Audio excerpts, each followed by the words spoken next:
누가복음 1절에서 4절 말씀. 누가복음 1절에서 4절 말씀입니다. 하나님의 말씀을 보겠습니다. 예수께서 성령의 충만함을 입어 요단강에서 돌아오사 광야에서 40일 동안 성령에게 이끌리시며 마귀에게 시험을 받으시더라. 이 모든 날에 아무것도 잡수시지 아니하시니 날 수가 다음에 줄이신지라. 마귀가 이르되 네가 하나님의 아들이여는 이 돌들에게 명하여 떡이 되게 하라. 예수께서 대답하시되 기록된 바 사람이 떡으로만 살 것이 아니니라 하였느니라. 어느 중학교 이 가정과목 시험 문제에 이런 문제가 출제가 되었다고 합니다. 삶은 달걀을 먹을 때는 무엇 또는 을 치며 먹어야 된다. 여러 문제가 출제가 되었다고 합니다. 그래서 답이 뭐죠? 선생님이 이 문제를 출제할 때 요구하신 답이, 생각하신 답이 삶은 달걀을 먹을 때는 소금을 치며 먹어야 된다. 이게 이제 답인데 어느 학생이 이렇게 답을 했다고 합니다. 가슴을 치며 먹어야 된다. 삶은 달걀을 먹을 때 막히니까 가슴을 치며 먹어야 된다. 근데 이걸 먹고 굳이 틀렸다고 하기도 좀 그렇죠. 어쨌든 여러분 이 출제자의도는 소금을 치며 먹는데 가슴을 치며 먹는다. 그래서 선생님 입장에서는 좀 재밌기도 하고 좀 이게 참 답답하기도 하고 그렇게 어려운 문제가 아닌데 싶을 수도 있습니다. 자, 왜 이걸 소개해드렸냐면 우리 인생에도요 우리가 풀어야 될 수많은 문제들이 있어요. 수많은 시험 문제들을 우리는 만나게 됩니다. 그래서 이 문제가 참 어렵게 느껴지기도 하는데 또 어떤 면에서는 그렇게 어렵지 않을 수도 있는, 그래서 얼마든지 풀 수 있는, 조금만 깊이 생각해 보면 풀 수 있는 그런 문제들, 또 때로는 내가 정말 풀 수 있을까 싶은 그런 인생의 수많은 시험 문제들을 우리는 만나게 된다는 것입니다. 오늘 말씀에서도 우리 인생을 향해 주어지는 이 수많은 시험 문제들이 있는데 특별히 이 사단 마귀가 이 처음 사람 아담과 하와에서부터 그리고 인류의 구원자로 오신 예수님에게 시험한 세 가지 시험 문제가 등장합니다. 그래서 처음 사람은 하와, 아담은 이 문제에 실패했어요. 그렇지만 구원자로 오신 예수님은 이 문제를 능히 풀어내시고 우리에게 이 시험 문제는, 세 가지 시험 문제는 온 인류에게 지속적으로 주어지는 시험 문제입니다. 그래서 이 문제를 우리가 만나게 될 때, 직면하게 될 때에 어떻게 우리가 이 문제를 풀 수 있는지 예수님께서 이미 그 모범 답안을 보여주셨습니다. 그래서 오늘 말씀을 통해서 우리 인생에 주어지는 이 피할 수 없는 세 가지 시험 문제, 여러분 이런 광고 카피가 있었죠. 피할 수 없으면 즐겨라 라는 이제 카피 광고 문구가 있었는데 사실 시험 문제 즐기고 싶은 사람은 없어요. 인생의 시험 만날 때. 그렇지만 즐길 수는 없다고 할지라도 이건 어차피 피해갈 수는 없는 거예요. 직면을 해야 됩니다. 그러면 이것을 우리가 지혜롭게 낯설 수 있도록 오늘 말씀을 통해서 우리가 그 지혜를 배울 수 있기를 원합니다. 이 시험은 어떤 시험이냐?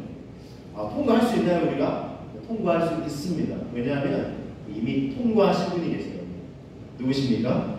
예수님이세요. 이미 통과하셨어요. 그래서 우리가 예수님의 길을 잘 따르면 되는 것입니다. 그래서 오늘 말씀을 통해서 이 말씀 가운데 어떤 시험이 우리에게 주어지는지 제가 말씀드렸죠. 세 가지 시험의 범주가 주어지는데 이거는 크게 나눠서 세 가지인데 우리가 피해갈 수 없는 시험이에요. 우리 한번 보겠습니다. 어떤 시험인지. 요한 1서 2장 15, 16절에 있는 말씀이죠.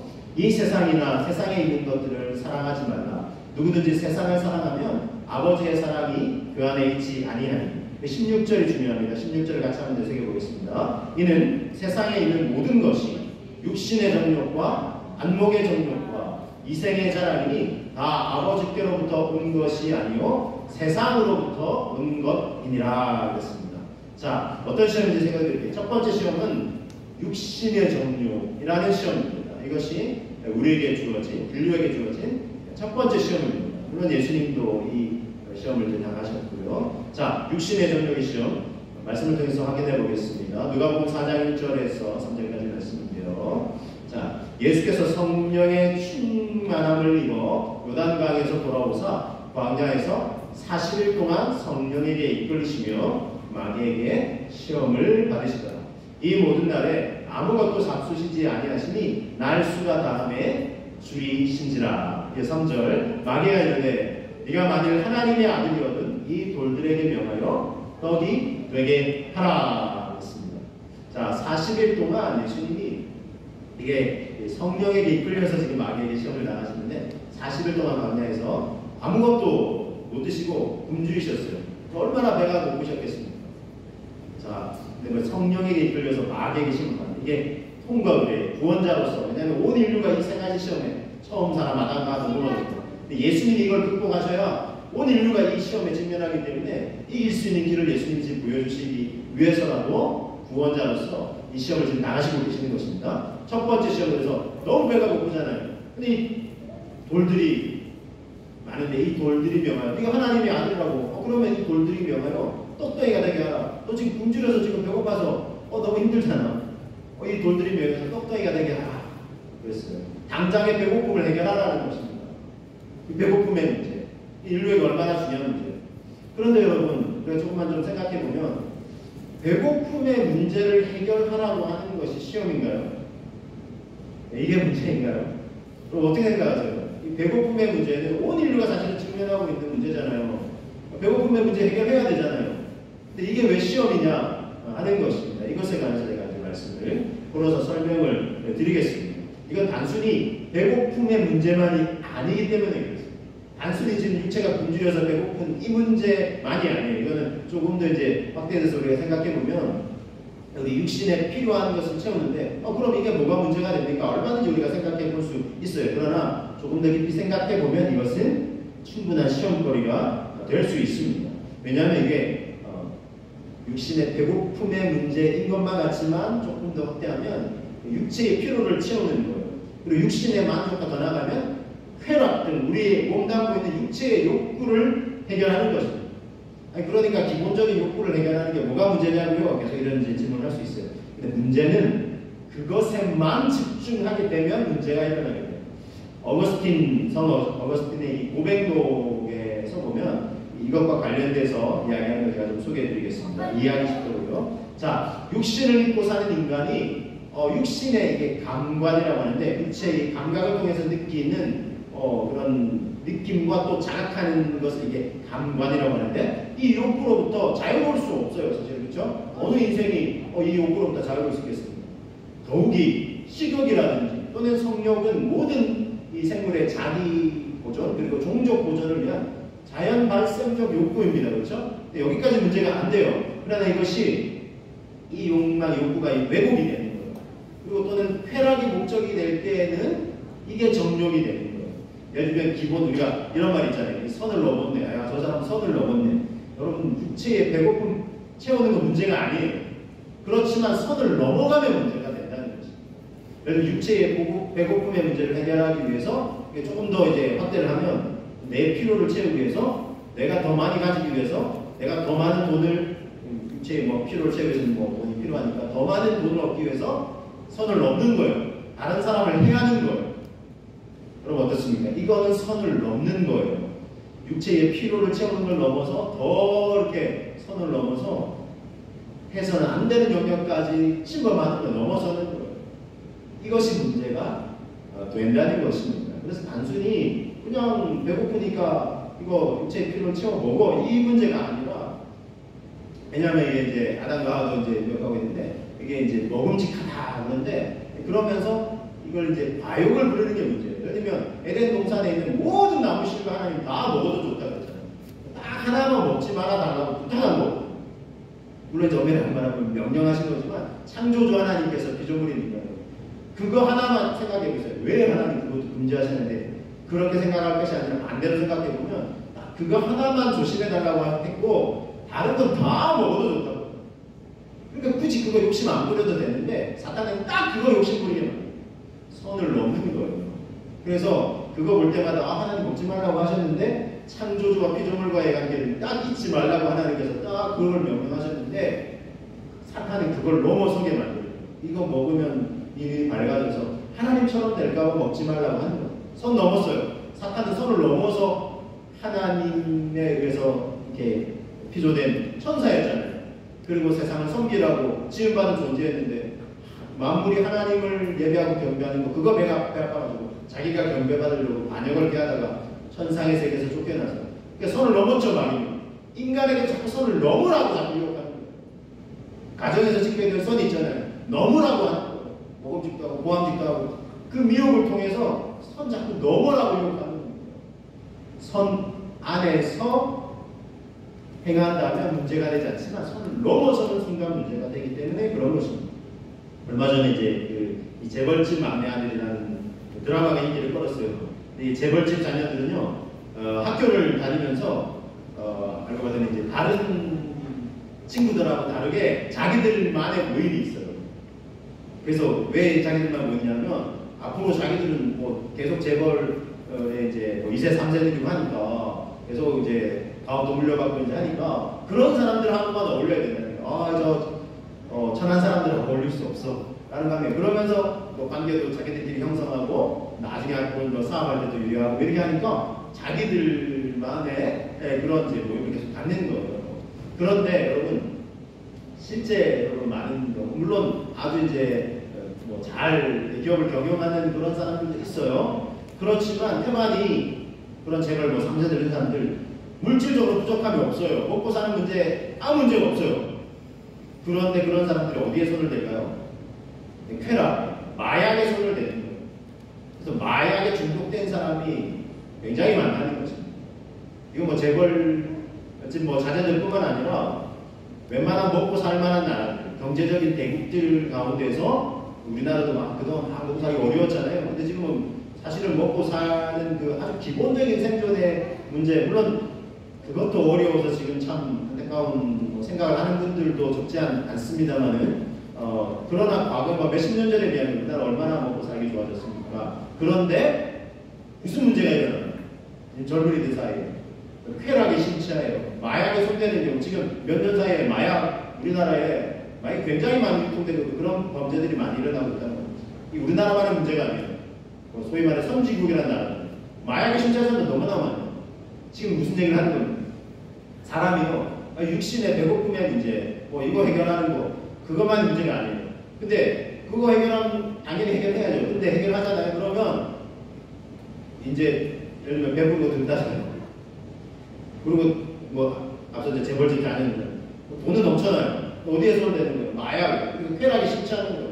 선을 넘는 거죠. 이것이 이제 정욕으로 발전을 하는 겁니다. 그래서 이제 육신의 정욕이라고 할 때는 육신의 단순한 배고픔 채우는 이게 문제가 아니라 더 나아가서 육신의 쾌락을 추구하면서 마약에 심취하는 사람들 결국 뭐예요? 뭐 죄송합니다. 그런 표현 좀 쓸게요. 그러면 하고 싶으면 자기들만 하면 되지.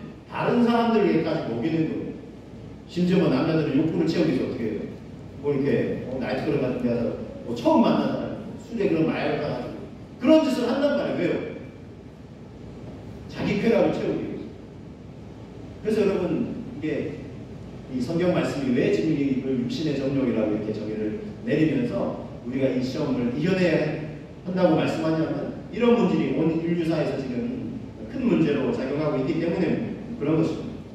그러면 여러분 이렇게 이제 쾌락을 추구하는 것은 이제 쾌락주의라고 합니다. 근데 여러분 그것에 반해서 그러면 이 쾌락을 우리가 극복해야 되지 않느냐 해서 금욕주의가 생겨난 거예요. 금욕주의. 다 참자. 금욕주의. 여러분 제가 질문 한번 더 드려볼게요. 참고 또 참자 하면 이 문제를 해결할 수 있을까요? 해결이 안 돼요. 참고 또 참자 한다고 해서 이걸 이겨낼 수 있는 문제가 아니라는 것입니다. 자, 그렇다면 어떻게 그러면 이 시험을 통과할 수 있겠습니까? 이 육신의 정욕의 문제를 어떻게 통과할 수 있겠습니까? 자, 예수님은 이 시험을 어떻게 통과하셨습니까? 말씀을 통해서 확인해 보기 원합니다. 누가복음 4장 4절 말씀입니다. 예수께서 대답하시되 기록된 바 사람이 떡으로만 살 것이 아니라 하느니라 그랬어요. 자, 떡으로만 살 것이 아니다 그랬어요. 자, 이 떡은 우리 육신의 양식을 의미합니다. 이것으로만 사는 것이 아니라는 거예요. 근데 여러분 이 말씀을 잘 우리가 음미하고 되새겨야 됩니다. 떡으로만이라고 했어요. 떡으로도 살 수 있다는 거예요. 육신의 필요는 떡으로 채워야 된다. 양식으로 채워야 된다. 유기양식으로. 그러나 중요한 건 이거예요. 떡으로만입니다. 예수님이 이 말씀하신 거예요. 만약에 예수님이 떡으로 살 것이 아니고 그러면 떡은 필요 없다는 얘기죠. 근데 그렇게 얘기하신 게 아니라 떡이 필요해요. 육신의 양식 반드시 필요해요.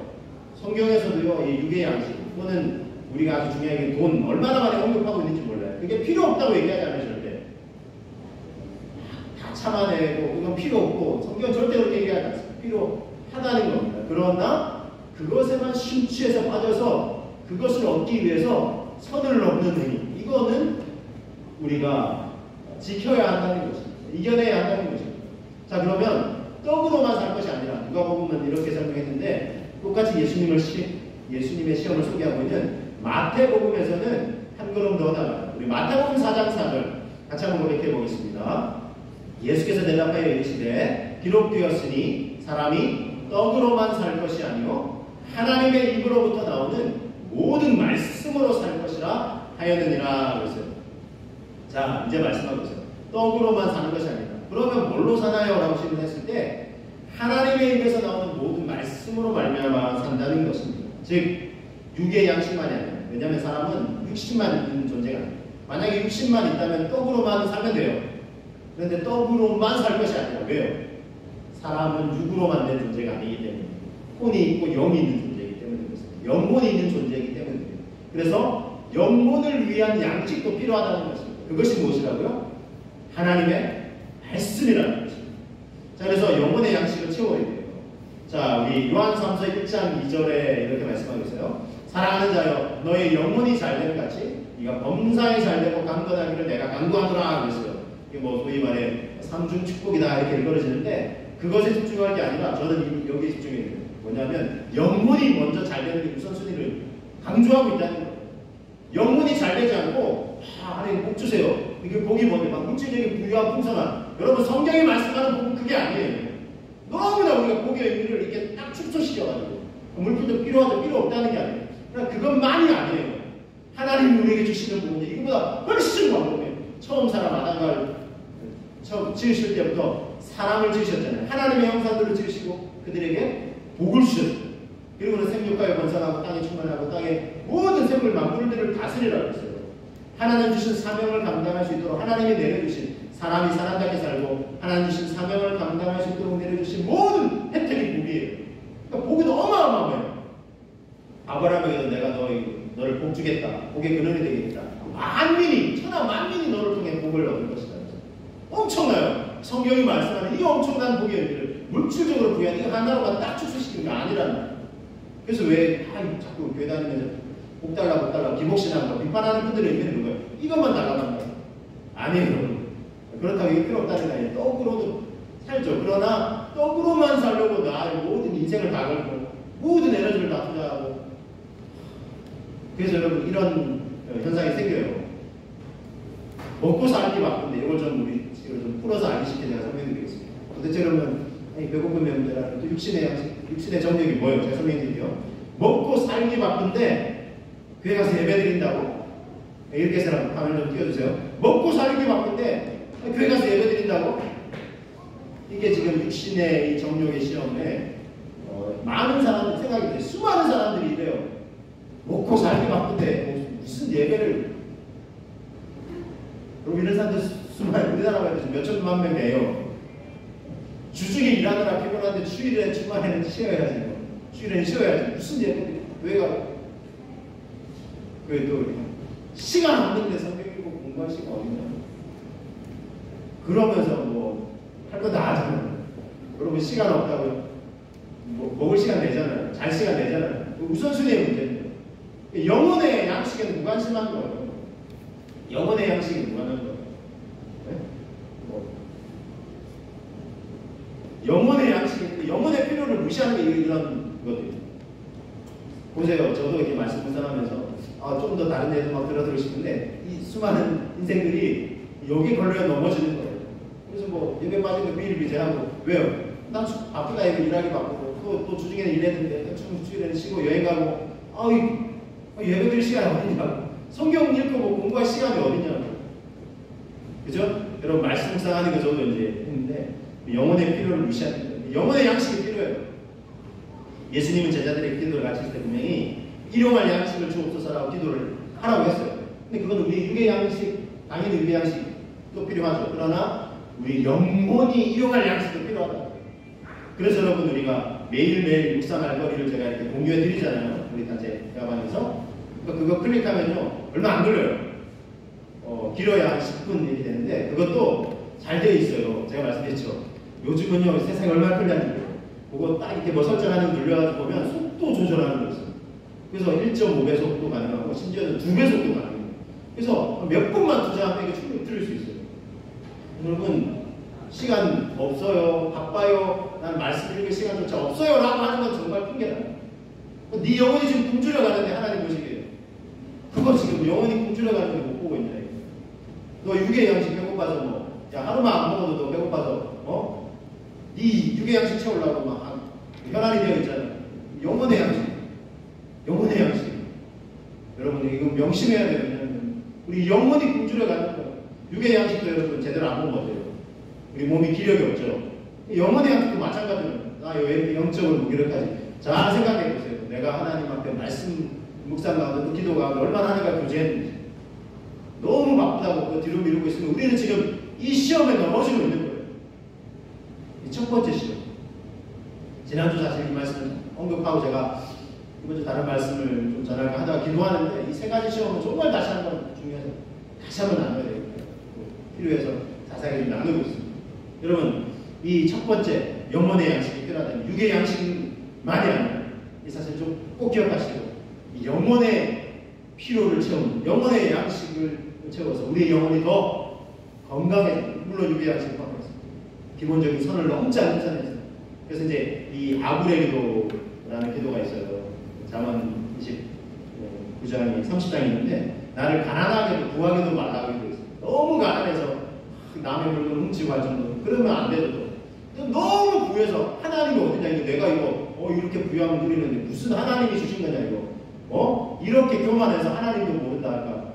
그러니까 적당한 일용할 양식을 나에게 채워달라. 일용할 양식은 우리에게 필요하고 그것만 채워주시면 그 안에서 만족하면서 이제는 뭐 아까 제벌도 자전처럼 막 쾌락을 향해 달려가는 게 아니라 그 영혼의 관심을 갖고 영혼의 양식을 채워줍니다. 관심을 갖고 영혼의 양식을 채워서 우리 영혼, 육, 전인이 건강하게 됩니다. 그런 삶을 살아가시는 저 여러분 되시기를 주님의 이름으로 축복합니다. 자, 이게 이제 첫 번째 시험이고, 두 번째 시험이 있습니다. 안목의 정령입니다. 자, 누가복음 4장 5절에서 7절 말씀을 보시면, 마귀가 또 예수를 이끌고 올라가서 순식간에 천하 만국을 보여주는데, 이 모든 권위와 영광을 내가 너에게 주리라. 이것은 내게 넘겨준 것이므로 내가 원하는 자에게 주노라. 그러므로 네가 만일 내게 전하면 다 너의 것이 되리라. 그랬어요. 이 마귀가요, 다 지켜나가면서 천하 만국을 예수님이 보여줬어요. 여기 보여줬다고요. 그러니까 예수님은 보셨겠죠. 유괴도들한테 보셨겠죠. 일단은. 자, 여러분, 우리 이런 말 있죠. 견물생심이다. 이게 무슨 말이죠? 보는 것 때문에 욕심이 생기는 거예요. 안 봤으면 괜찮은데 딱 보기 때문에 이거 욕심이 생기는데. 야, 얼마 전에 이제 어이없는 좀 뉴스를 하나 봤는데, 그 젊은 남성 여성인 것 같아요. 그랬더니 여성이 조금 더 이제 경제력이 있는 것 같아요. 그래서 명품 백이 여성의 집이 있나 봐요. 집에 같이 가서 좀 이렇게 교제도 했나 봐요. 근데 이 남자 친구죠, 남친이죠. 남친이 집 비밀번호 안 한다 봐요. 그래서 이 여성이 없을 때 비번 열고 들어가가지고 이게 농에 있는 명품백 2개를 훔쳐간대요. 너무 어이가 없어가지고 이게 들켜가지고 나중에 알려져가지고, 그래가지고 물론 나중에 뭐 변상도 하고 뭐 이렇게 해서 뭐 했다고 하는데 그게 참 어이가 없더라고요. 그래서 어떤 사람이 댓글을 달아나는 게 재밌어요. 요즘 뭐 이렇게 스마트폰에 보면 막 사람들 댓글 달아나는 거 볼 수 있잖아요. 댓글 달아나는 게 재밌어요. 그 명품백은 아마도 전 남친이 선물한 거다. 근데 이제 현 남친이 그거 이제 욕심 부려가지고 그거 이렇게 했다는 거예요. 이거는 하여튼 뭐 우스개 이야기지만, 안 봤으면 차라리 나았을 텐데 이 보는 것 때문에 욕심이 막 생기는 거예요. 이걸 이겨내지 못하는 거예요. 그래서 여러분 뭐가 중요하냐면 무엇을 보느냐가 중요해요. 안 볼 수는 없잖아요, 우리가. 그렇죠? 그러면 안 볼 수는 없기 때문에 보긴 보되 무엇을 보느냐가 중요하고 또 어떻게 보느냐가 중요하다는 게 이 시험을 이겨내려면. 자, 여러분 아브라함이 아까 천하만민이 너로 만나면 복을 얻을 것이다. 하나님의 엄청난 이 복을 받고 약속의 땅을 향해 갔잖아요. 근데 조카 롯도 함께 갔잖아요. 근데 이제 그 기르는 가축들도 있고 하는데 식솔도 있고 하는데 이게 너무 하나님 풍성한 은혜와 복을 주셨어요. 자, 그래서 같이 거할 수 없게 됐어요. 그래서 어떻게 하냐면 아브라함이 조카 롯한테 먼저 양보를 해요. 네가 먼저 선택을 해라. 네가 뭐 이렇게 먼저 선택하면 네가 좌하면 내가 우할 것이고 네가 우하면 내가 좌할 것이다 그랬어요. 자, 그래서 성경 말씀해 보시면 롯이 이런 생각을 하는데 창세기 13장 10절에 보세요. 이에 롯이 눈을 들어서 요단 지역을 바라본지 보는 거예요. 자, 그런데 소알까지 온 땅에 물이 넉넉하니 여호와께서 소돔과 고모라를 멸하시기 전이었으므로 여호와의 동산 같고 애굽 땅과 같았더라 그랬어요. 바라봤는데 어떻게 바라봤냐면 지금 소돔과 고모라 땅을 봤더니 너무 비옥한 땅인 거예요. 그리고 문명이 아주 도시 문명이 발달한 거예요. 와, 내가 갈 화려함에 나 본 거예요. 저기 갈 때 제가 여기 갈 때 이러고 선택을 했어요. 자, 화려함을 본 거예요. 이게 얼마나 우리를 미혹하는지 몰라요. 화려함이 뭐가 문제예요? 아까 육신의 배고픔 저리게 뭐가 문제예요? 이것처럼 도시 문명 발달하고 화려한 게 뭐가 문제예요? 사람 편리하게 사는 게 그게 뭐가 문제예요? 말씀드렸죠. 문제는 선을 넘는 데 있는 거. 도시 문명이 발달하고 사람들 편리하게 사는 게 괜찮죠. 그런데 문제는 선을 넘는 거예요. 거기서 사람들이 쾌락을 추구하고 아까처럼 마약을 추구하고 탐욕을 추구하고 요즘 청소년들 가운데 룸카페 이런 게 다시 유행한대요.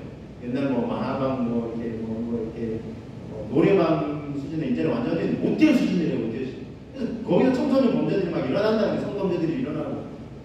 그래서 어떤 사람은 또 댓글 달기 청소년들이 성적 자기 결정권 있는 거 아니냐 그거 존중해줘야 되는데 대부분의 댓글은 너 미쳤냐고. 지금 청소년들이 그걸 지금 분별할 수 있는 능력이 있는 거예요. 그럼 동성애 하고 이런 것들도 다 그럼 자기 결정권으로 다 허락해줘야 되냐. 그럼 선을 넘으니까 문제인 거예요. 사람들이 안타까워요. 그래서 롯은요 좋은 환경과 편리한 문명을 보았지만 더 깊이 그 문화 속에 찌들어 있는 쾌락을 추구하고 선을 넘는 그런 것들, 소돔과 고모라 쾌락이 극에 달해서 결국 하나님의 불심판을 피할 수 없는 곳이었잖아요. 너무 안타까워요. 하와가 사탄의 이 달콤한 유혹을 듣고 동산 중앙의 열매를 봤을 때 먹음직도 하다, 그렇죠? 보암직도 하다. 먹음직도 했고 아까 배고픔의 문제, 보암직도 하더라. 보암직도 하더라. 이거 이제 오는 거 문제로 해서 시험에 빠지게 됐습니다. 제가 하나님의 은혜로 예전에 다른 교회에서 섬기던 때 미국을 여러 교회들도 방문할 수 있는 기회가 있었는데 이제 여러 도시나 또 이제 이렇게 구경도 좀 하잖아요. 그래서 라스베가스 저희 인솔을 하셨던 분도 목사님이신데 미국의 이 도시 구경도 가야 된다. 물론 이제 다른 곳들도 둘러보고 여러 교회도 둘러보고 하면서 라스베가스를 꼭 한번 봐야 된다. 왜냐하면 이제 문명이 결집된 거예요. 근데 초호화 문명이 결집된 거죠. 그래서 얼마나 화려하죠. 나이트클럽, 카지노 이런 것들이 유명한 건물들마다 나와 있어요. 수많은 사람들이 몰려요. 인간의 쾌락 추구가 정말 끝이 없구나. 와, 그런 곳이 라스베가스. 근데요, 그런 곳에서 제가 또 놀랐던 거는 그런 곳에 사람들이 쾌락에 심취하고 도박에 중독에 빠지고 마약하고 이런 사람들. 도시가 화려하지만도 화려한 이면에 얼마나 모든 죄악의 문화가 같이 성행하는. 그런데 더 놀랐던 것은 바로 그런 사람들을 섬기겠다고 세워지고 섬기는 교회들이 또 있더라고요. 하나님이 그런 교회 사람들을 통해서 그런 사람들에게 구원의 손길을 펼치시고 계십니다. 그런 교회들도 목사님이 소개해 주시면서 참 감동이 됐어요. 그래서 그런 화려한 문명 속에 빠져있는 심취해 있는 죄악에 빠져서 정말 멸망의 길로 달려가는 사람들 건져내겠다고 그렇게 사람들이 기도하면서 섬기더라고요. 놀라움과 감사함을 느낄 수 있었어요. 아브라함의 조카로서 안타깝게도 안목의 정령이라는 시험 통과하지 못했어요. 반면에 아브라함은요 자, 어떻게 했냐면 아브라함의 선택을 한번 보세요. 아브라함에게는 하나님 어떻게 말씀하셨는지. 자, 롯이 아브라함을 떠난 후에 여호와께서 아브라함에게 이르시되 너는 눈을 들어 너 있는 곳에서 북쪽과 남쪽 그리고 동쪽과 서쪽을 바라보라. 보이는 땅을 내가 너와 너의 자손에게 주리니 영원히 이르리라 그랬어요. 자, 하나님 말씀하셨는데 너는 눈을 들어서 너 있는 곳에서 북쪽, 남쪽 그리고 동서남북, 그죠? 우리말에서 쉽게 동서남북 입에 배잖아요. 동서남북 바라보라. 보이는 걸 다 너와 너 자손에게 영원히 줄 거다. 이게 무슨 말씀이에요? 사실 선택권은 우선 선택권은 누구한테 있어요? 아니, 선택권이 딱 주어진 건 아니지만 자, 조카 롯과 아브라함이에요. 그러면 보통 보편적으로는 누가 먼저 선택해요? 아니, 아브라함이 먼저 선택할 수 있잖아요. 야, 네가 내가 용백을 얼마인데 내가 먼저 선택할게. 보세요. 만약에 아브라함도 그거 안 받겠어요? 소돔과 고모라 땅 안 받겠냐고. 맞죠. 조카 롯이 보이는 같이 본 거 아니에요. 조카 롯이 선택했다는 같이 받겠죠. 그리고는 만약에 아브라함이 안목의 정력에 빠져 있었으면 야, 아까 말 취소. 내가 먼저 선택할게. 내가 이 도시 내가 가야 되겠어. 미안한데 야, 내가 어른이잖아. 잠깐만 라고 선택했을 거라고. 안목의 정력에 빠져 심취했다는. 아니에요. 근데 아브라함은 막 기꺼이 한 거예요. 그리고는 자기가 보니까 이제 뭐 소돔과 고모라는 화려하지도 않고 그냥 메마른 낙인 것 같고 아씨 내가 잘못했나? 그런 생각 안 했어요. 그랬더니 하나님이 너 눈을 들어서 동서남북 다 봐봐. 너 이 보이는 거 다 너에게 줄게. 하나님이 주신 안목의 정력에 빠지지 않고 하나님이 인도하실 대로 그냥 살게요 하는 사람에게 주신 복이에요. 그렇죠? 틀림없이 소돔과 고모라 땅도 훨씬 못하죠. 화려함도 없고 불편해 보이고 괜히 양보했네 싶은. 근데 그런 생각도 안 했으니까 충분히 양보했죠. 그러니까 그것 아브라함은 중요하게 생각하지 않았다는. 그랬더니 하나님이 너 보이는 땅 다 줄게. 즉 이게 뭐예요? 하나님의 안목으로 바라보라는 거예요. 그래서 이 시험을 이기기 위해서는요 하나님의 안목으로 바라보라. 이 육의 눈이나 이 세상의 안목이 아니라 하나님의 안목으로 바라보라. 그러면 여러분 뭐 화려해 보이지 않는 것이라고 뭐 아무것도 없어 보이는 것이라고 할지라도 하나님이 함께 하시니까 하나님이 인도하시니까 그것이 곧 약속의 땅이 되는 것이에요. 축복의 땅이 되는 것이에요. 우리에게도 이런 자세가 필요하지 않겠습니까? 한 사람 이야기를 좀 소개해 드리려고 하는데 예수님을 상처 입은 치유자, 상처 입은 치유자라고 표현했어요. 상처 입은 치유자. 이게 뭐냐면 예수님이 우리를 구원하시기 위해서 십자가를 지셨잖아요. 그래서 얼마나 특수한 고통과 아픔을 당하셨어요. 그렇죠? 그래서 예수님이 이제 못 박히셨잖아요. 손과 발을 못 박히셨는데 상처를 입으셨어요. 근데 우리를 치유하시고 구원하시기 위해서. 그래서 상처 입은 치유자다. 아주 유명한 표현이에요.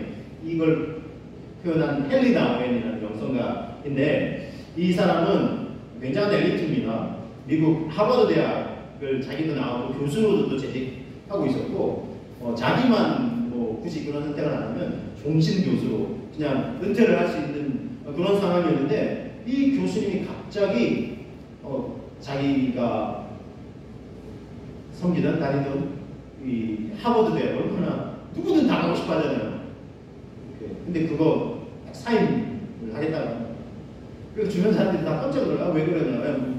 어디 뭐 다른 데 더 많은 월급을 주시는데 그런 대학으로 스카우트해서 가시냐고. 아니라고. 내가 이 사임하는 이유는 내가 지금 가고자 하는 곳이니까. 거기서 사람들이 처음에 얘기 안 하니까 그런 더 좋은 데 가나 보다 이런 생각했어요. 근데 나중에는 할 수 없이 자기 이제 밝힙니다. 캐나다에 있는 발달 장애 공동체를 들어가요. 거기서 하버드 대학과는 비교할 수 없는 낮은 보수를 받으면서 일을 하며 섬기는 것을 많은 사람들이 이해가 안 되죠. 이해가 안 되잖아요. 세상의 안목으로는. 그러니까 이 헬레나 오웬이 훗날 사람들한테 일일이 다 얘기할 수는 없고 책을 통해서 얘기했어요. 데이 브레이크로 가는 길이라는 책인데 데이 브레이크는 이 발달장애인 시설이 있는 곳이에요. 그래서 거기서 이렇게 글을 소개합니다. 먼저 앞글을 먼저 좀 소개해 주시면 그동안 나는 올라가는 길만 추구했습니다. 어려서부터 공부를 잘해서 천재, 신동이라 추앙되고 하버드 대학 교수까지 올라왔습니다. 나의 저서 20여 권은 뭇 사람의 인기를 얻었습니다. 나는 지금까지 성공을 향해, 즉 꼭대기를 향해 오르막길만 추구해 왔습니다. 그러나 어느 날 정신발달장애인 아담군, 이름인지 알아요. 아담군을 만났을 때 이런 인간의 고통에 동참하는 내리막길을 통해서 예수님을 바로 알 수 있다는 것을 깨달았습니다. 오르막길에서는 예수가 안 보였지만 내리막길에서 진정한 예수님을 만날 수 있었습니다. 오르막길만 좀 오고 싶어 해요. 저도 인생의 오르막길 더 화려해 보이는 거 추구하고 싶어요. 더 많은 모습을 받고 이왕 이렇게 일하고 하는 거 더 부유해지고 싶고 더 잘 먹고 잘 살고 싶고 심지어 더 많은 인기 오면서 하고 싶고. 세 번째 시험은 이제 이생의 자랑인데 제가 오늘 다음 주에 조금 더 상세히 소개해드리겠습니다. 그래서 어쨌든 우리가 이런 걸 막 추구하고 누리고 싶어 해요. 이걸 이제 오르막이라고 표현한다면 이것이 어떻게 보면 세상의 안목이라고 한다면, 왜냐하면 세상 안목이라고 할 수 있어요. 왜 대부분 사람들이 그걸 추구하니까. 거기서 높게 올랐다면 나 성공했어, 나처럼 해봐요, 나 성공해요. 너 이렇게 잘 먹고 잘 살잖아요. 잘 사는 게 그게 아니에요. 부유하게 산다는 게 잘 사는 게 아니에요. 영혼이 병들어가고 있는 거예요. 육신은 배부를지 모르지만 그 사람은 이 헬리 나오는데 영혼을 들여다보잖아요. 오르막길 보면 진짜 예수님도 나는 내가 알고 만난 줄 알았는데 아니었다는 걸 알게 됐다. 내리막길에서 아무도 생각하지 않고 아무도 바라보려고 하지 않고 아무도 가려고 하지 않는 그곳. 그런데 그곳에 내가 그곳을 바라고 그곳에 가서 그곳에서 낮은 섬김을 받았는데 비로소 진정한 예수님을 만날 수 있었다라고 고백하고 있는 것입니다. 여러분, 우리가 크고 화려해 보이는 것만을 바라고 축하하는 것이 아니라 작고 초라해 보일지라도 예수님을 바라고 알고 섬길 수 있는 것, 그리고 또 그 길이라면 진정 그 길로 갈 수 있느냐 하는 것이 이 헨리 나우엔으로부터 또 그 이전에 예수님으로부터 안목의 정욕이라는 시험, 더 나아가 이생의 자랑, 또 앞서 육신의 정욕이라는 시험을 이길 수 있는 원리를 배우는 것입니다. 저와 여러분들이 정말 우리에게 주어지는 이 같은 시험들을 다시 한번 되새겨 보시면서 예수님이 이미 통과하시고 이겨내셨습니다. 육신의 정욕은 하나님의 말씀으로, 또 안목의 정욕은 하나님의 안목을 통해서 이겨낼 수 있는 길을 우리에게 보여주셨습니다. 우리가 이 예수님의 길을 오늘도 따라가기로 다시 한번 다짐하시면서 우리에게는 화려함이 안 보일지라도 자꾸 초라해 보일지라도 그 길이 예수님이 걸어가신 길이 나도 우리도 걸어가고 다시 한번 다짐하시고 주님 앞에 나아가시는 저와 여러분들 모두가 되시기를 주님의 이름으로 축복합니다. 그렇게 되게 해달라고 우리 함께 기도하기 원합니다. 주님의 길을 따르게 하여 주옵소서. 육신의 문제로만 늘 집착하는 우리 성을 긍휼히 여겨주시고 영혼의 필요를 돌아보게 하시고 하나님의 말씀으로 영혼의 필요를 공급받게 하시고 안목의 정말 크고 화려한 것만 추구하는 우리 어리석음을 내려놓게 하시고 하나님의 안목으로 모든 걸 바라보며 주님의 길을 따를 수 있게 하여 주옵소서. 우리 함께 기도하겠습니다. 주님, 이 시간 기도하고 간구하며 나아갑니다.